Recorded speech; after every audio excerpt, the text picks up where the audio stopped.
जय हिंद दोस्तों, आपके अपने YouTube channel Krishna classes by SK sir पर आप सभी का स्वागत है। दोस्तों, आज हम लोग पढ़ने वाले हैं रेलगाड़ी का टॉपिक, जो कि आप सभी के लिए बहुत ही महत्वपूर्ण होगा। जो भी आप एग्ज़ाम्स दे रहे हैं, चाहे आप अभी जस्ट बिहार पुलिस के एग्ज़ाम्स देने वाले हैं, या बिहार एसएससी हो, या रेलवे हो, या दिल्ली पुलिस हो, ये सभी एग्ज़ाम्स में क्या है, रेल से संबंधित क्वेश्चंस पूछे जाते हैं। दोस्तों, आपके सामने क्वेश्चंस दिए गए हैं, तो इस क्वेश्चंस को बनाने की कोशिश किया जाए, है ना।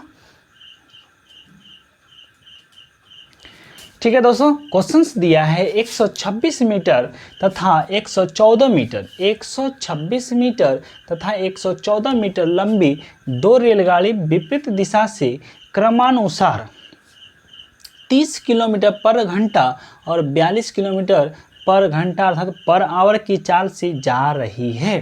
तो दोस्तों, हमने पिछले वीडियो में बताया था, अगर कोई ट्रेन विपरीत दिशा से आ रही है, अगर कोई ट्रेन विपरीत दिशा से आ रही है, तो यहाँ पे जो होते हैं सापेक्ष चाल जो होता है जुड़ जाता है। सापेक्ष चाल क्या होता है दोस्तों? जुड़ जाता है।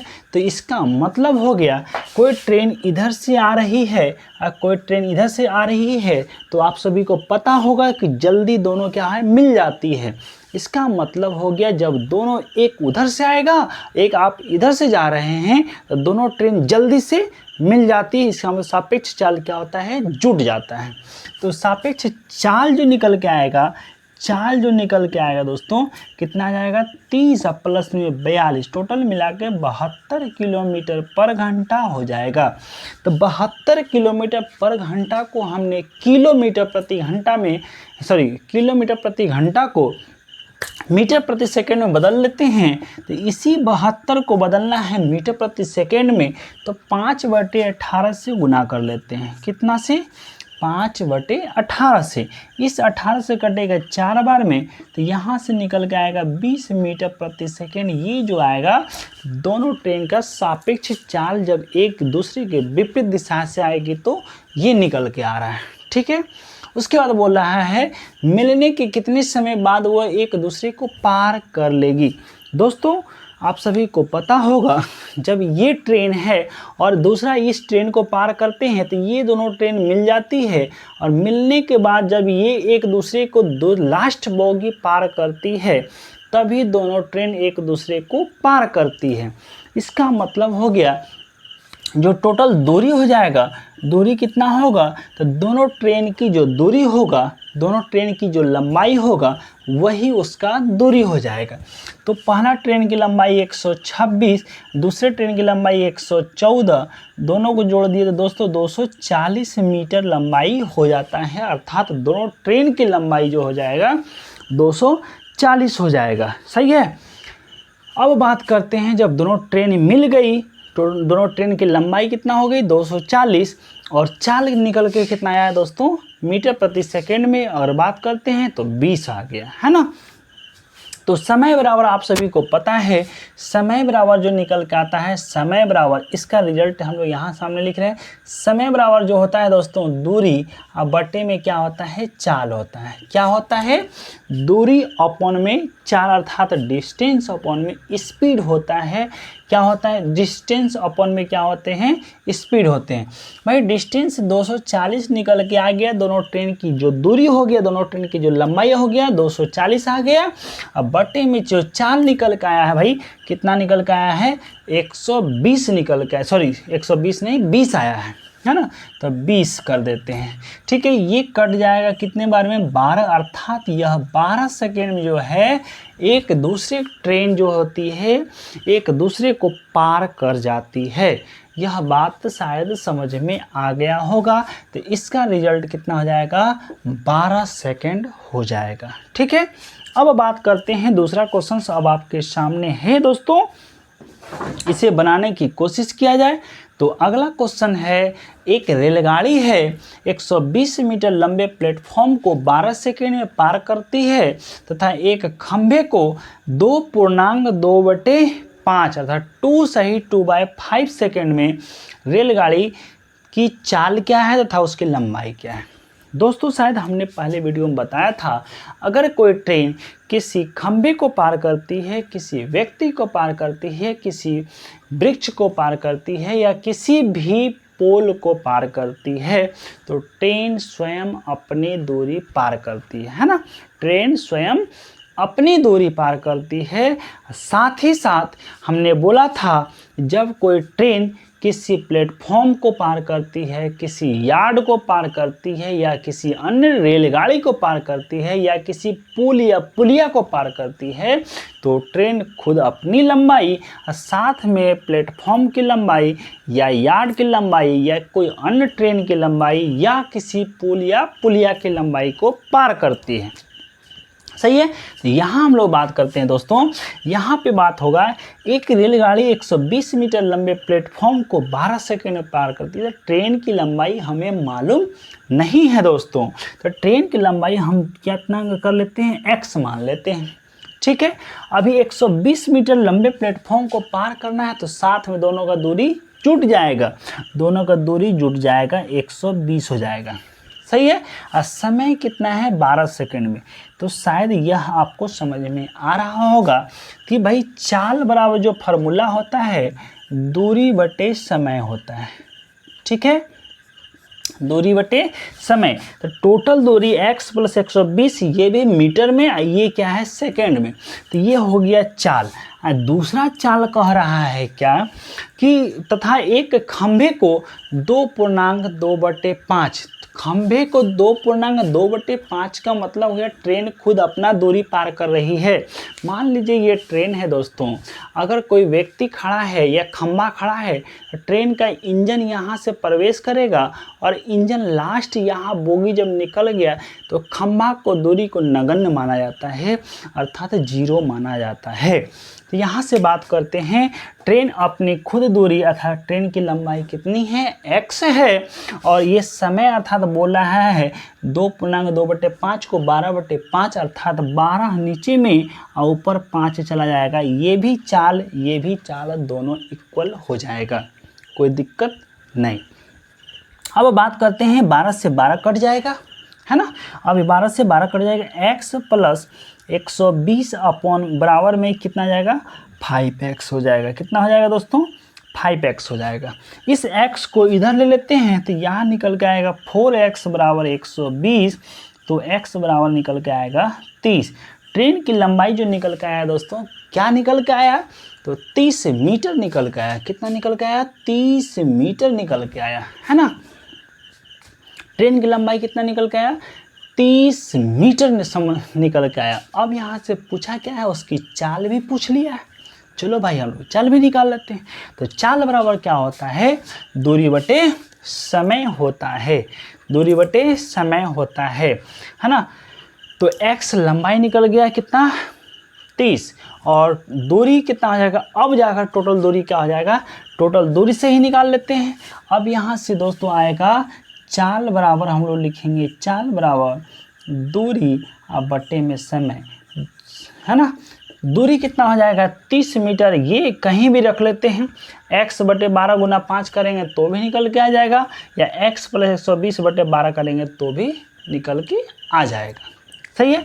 अब बात करते हैं दोस्तों, यहाँ से बात कर रहे हैं, x + 120 150 हो जाएगा। कितना हो जाएगा, x + 120 150, अब बटे में 12 कर देते हैं, यही आपका चाल निकल के आ जाएगा। लेकिन ये चाल मीटर प्रति सेकंड में आया है। ठीक है। आंसर पूछता है हमेशा किलोमीटर प्रति घंटा में। आंसर हमेशा का हमेशा पूछा जाता है किलोमीटर प्रति घंटा में, तो 18/5 से मल्टीप्लाई कर देते हैं, ये आपका आंसर हो जाएगा। तो 6 से करेंगे, 6 दूना 12, 6 तिया 18, 5 से किए होंगे दोस्तों यह कितने बार में, 30 बार में, और 5 से कटा होगा ये 15 बार में, 2 से कटा होगा 15 तिया 45, तो 45 किलोमीटर पर घंटा ये आपका आंसर हो गया।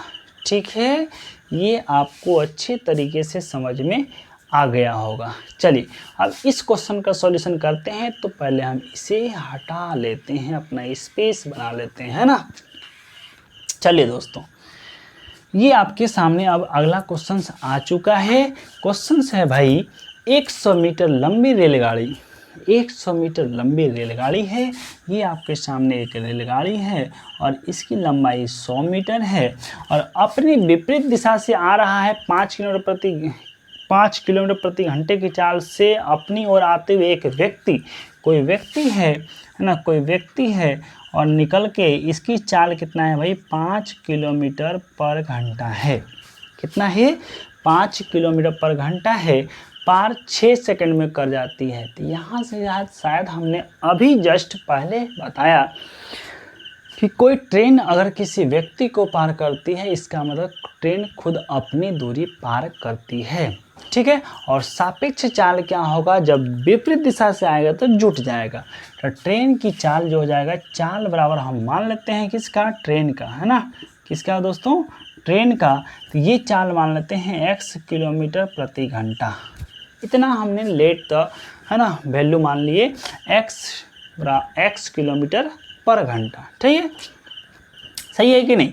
अब बात करते हैं, जब एक विपरीत दिशा से आएगा तो क्या होगा, चाल जुट जाएगा। लेकिन दूरी कितना पार करना है, ट्रेन की ही लंबाई पार करनी है। तो समय बराबर डायरेक्ट हम लोग निकाल लेते हैं, समय बराबर भाई दूरी बटे चाल हो जाता है। क्या हो जाता है, दूरी बटे चाल। और ये चाल निकल के जो आएगा, सापेक्ष चाल जो निकल के आएगा, यह निकल के आएगा सापेक्ष चाल, है ना। सापेक्ष चाल जो निकल के आएगा दोस्तों, x प्लस में 5 किलोमीटर पर घंटा आएगा। क्योंकि विपरीत दिशा से जब कोई ट्रेन चल रही है, कोई व्यक्ति दौड़ रहा है, तो जल्दी मिलेगा, तो दोनों का चाल जुट जाएगा। सही है। अब यहाँ से बात आ गया भाई दूरी कितना है, तो दूरी 100 मीटर है, 100 मीटर है और ये किलोमीटर प्रति घंटा में है। तो x प्लस में 5 ये किलोमीटर प्रति घंटा हो गया और इसको मीटर प्रति सेकंड बदलना है, तो मीटर प्रति सेकंड बदल लीजिए। तो मीटर प्रति सेकंड में ऊपर में नीचे से क्या होगा, 5/18 से गुना करेंगे, ये 5 ऊपर में क्या आ जाएगा, 18 हो जाएगा। क्लियर है। बराबर में कितना समय लिया है, 6 सेकेंड इक्वल टू 6 कर देंगे। सही है। अब जो आपका रिजल्ट आ जाएगा वही आपका आंसर हो जाएगा। भाई ये 6 से 6 3 18 कटा होगा, 5 से कटा होगा ये 20 बार में, 20 × 30 करेंगे 60, तो 60 बराबर हो जाएगा x प्लस 5, तो x बराबर आ गया होगा 55। ये 55 सेकेंड का समय लेगा, है ना। 55 सेकेंड का गाड़ी की चाल का, सॉरी ना चाल ना पूछा है, x बराबर कितना आ गया, 55 आ गया ना, x बराबर 55 आ गया, 55 किलोमीटर पर घंटा हो जाएगा। सही है कि नहीं। आपका जो रिजल्ट आया दोस्तों 55 किलोमीटर प्रति घंटा हो जाएगा। समझ में आ रहा होगा। ठीक है दोस्तों, समझ में आ रहा होगा। चलिए नेक्स्ट क्वेश्चन आपके सामने है, इसे बनाया जाए तो मैंने पहले इसी जगह खाली कर लेते हैं, अर्थात जगह बना लेते हैं। सही है। अब ये अगला क्वेश्चन है, 50 किलोमीटर प्रति घंटा की चाल से जा रही रेलगाड़ी द्वारा सफ़र कर रहा एक व्यक्ति यह अनुभव करता है कि उसके विपरीत दिशा से आ रही एक मालगाड़ी उसे 9 सेकंड में पार कर जाती है। यदि मालगाड़ी की लंबाई 150 मीटर हो तो उसकी चाल क्या है। दोस्तों इस क्वेश्चन में लॉजिक है और इस क्वेश्चन में कोई दम भी नहीं है, है ना। तो क्या लॉजिक है और क्या दम नहीं है, इस बात को समझेंगे हम लोग। सबसे पहली बात हम बोल रहे हैं, कोई ट्रेन की चाल हमको पता नहीं है, अर्थात उस ट्रेन की लंबाई भी पता नहीं है। तो उस ट्रेन में जो व्यक्ति, मान लीजिए कि ये ट्रेन है, मेरा जो हाथ है ये ट्रेन है और यहाँ पे कोई व्यक्ति बैठा है और ये है भाई मालगाड़ी। तो मालगाड़ी जब यहाँ कोई व्यक्ति, 1 मिनट रुक जाइए, ठीक है। चलिए अब हम आप लोगों को दिखा दे देते हैं। एक ये ट्रेन है, एक पेन है, तो ये इसको ट्रेन मानते हैं, दूसरा ट्रेन ये मानते हैं। यहाँ पे ये जो मेरा हाथ है कोई व्यक्ति बैठा हुआ है, तो ये ट्रेन जो है ये व्यक्ति अनुभव करता है इधर से ये ट्रेन आ रही है और इधर से दोनों ट्रेन ये मिल रही है। मिलने के बाद ये व्यक्ति अनुभव करता है तो इस मालगाड़ी को यहाँ से इंजन प्रवेश करते हुए लास्ट बोगी यहाँ तक अगर देखता है तो उसी जो है भाई 9 सेकंड का समय लेता है ना। कितना सेकंड? 9 सेकंड का समय लेता है। और इस जो मालगाड़ी थी इसकी लंबाई कितना है दोस्तों? 150 मीटर है, 150 मीटर है। तो इसका मतलब ट्रेन जो है किसी व्यक्ति किसी ट्रेन पे बैठा है तो वह व्यक्ति अनुभव कर रहा है। तो दोनों को सापेक्ष चाल जो आएगा, दोनों को सापेक्ष चाल अर्थात रेलगाड़ी और मालगाड़ी दोनों का जोड़ करके सापेक्ष चाल जो निकल के आएगा वह कितना आएगा दोस्तों? 150 मीटर बटे 9, 150 मीटर बटे 9 सेकेंड। तो इसको किलोमीटर प्रति घंटा बदलना है तो हमको 18 बटे 5 से मल्टीप्लाई करना होगा। यह आपका आंसर होगा, यह सापेक्ष चाल निकल के आएगा। ठीक है, कितना आएगा? यह आ गया। 9 से कट गया कितने बार में? 2 बार में। और ये कट गया दोस्तों कितने बार में? 30 बार में। 30 गुना 2 करेंगे तो 60 किलोमीटर पर आवर ये आपका सापेक्ष चाल हो जाएगा। सही है कि नहीं? तो ये आपको समझ में आ गया। अब यहाँ से बात पूछा है, रेलगाड़ी की चाल दिया है 50 किलोमीटर प्रति घंटा, तो पूछा भाई इसकी चाल क्या है, अर्थात मालगाड़ी का चाल क्या है। तो मालगाड़ी का चाल पूछेगा दोस्तों। मालगाड़ी की चाल जब आएगा पूछेगा, जब दोनों मिल के 60 है और ट्रेन की चाल है 50 किलोमीटर प्रति घंटा, तो माल की चाल जो हो जाएगा, मालगाड़ी का जो चाल हो जाएगा, 60 में से 50 को घटा देंगे तो 60 माइनस में 50 किलोमीटर प्रति घंटा अर्थात 10 किलोमीटर प्रति घंटा ये मालगाड़ी का चाल निकल के आएगा। ठीक है दोस्तों, तो यह वीडियो आप सभी को कैसा लगा आप सभी कमेंट करके ज़रूर बताइएगा। और दोस्तों अगर आपको अच्छे तरीके से समझ में नहीं आया हो तो फिर से इस वीडियो को देखिएगा, सारा कंसेप्ट क्लियर हो जाएगा। सभी को जय हिंद, जय भारत। और प्लीज़ लाइक कीजिएगा, सब्सक्राइब कीजिएगा अपने